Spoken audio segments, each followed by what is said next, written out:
Hey folks, Scott from Gregos Gardening, and I want to show you something real quick. This is really more for newer people getting into the fig world. This is a Smith tree that I just this week moved out here into one of my open bottom planter boxes. And where it was in the backyard, you could see it was originally designed kind of with these three main leaders to be a container tree, but I decided to put it in ground. And I want to show you, I guess I can step back.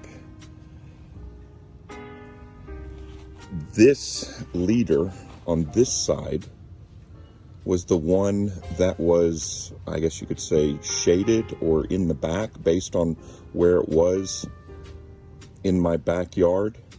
And when you look at this one, first thing you notice, it doesn't have the same growth when you compare these other two leaders here.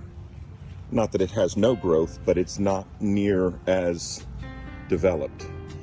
But the bigger thing, when you look here, it's just barely starting. There's one right there, but just another little one right there. It's just barely starting to put on a few bumps that will turn into figs. But on the other two that were in much more direct sunlight at almost every node, there are figs. The only reason I show you this, and the only reason I'm talking about it, is to highlight the importance of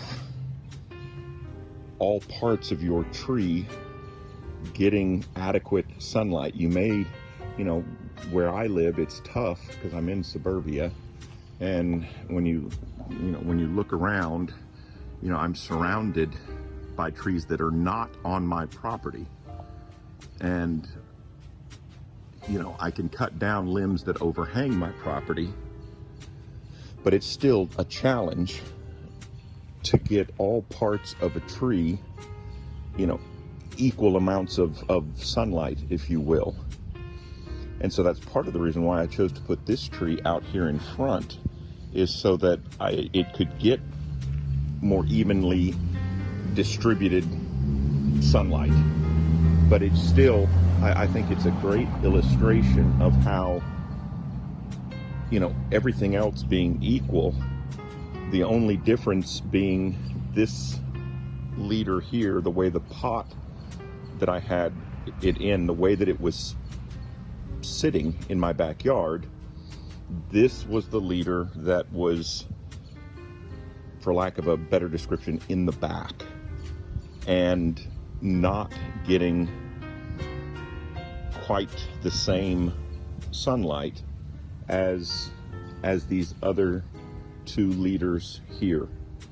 So really take that into consideration when you're positioning your plants. And like I said, we talk about it all the time, trying to get as much sun as you can and the right sun and this, that, and the other. But I think this is just a good visual illustration of how the haves and the have-not responded, and it's off of the same plant. Beautiful day now here in southeast Texas. Had a little front come through last night, got a bunch of rain, which is good. Nothing like natural rain, and it wasn't crazy. No hail for us or anything like that. But anyways, just wanted to show this to y'all. Y'all enjoy your weekend and get your hands dirty. Be good.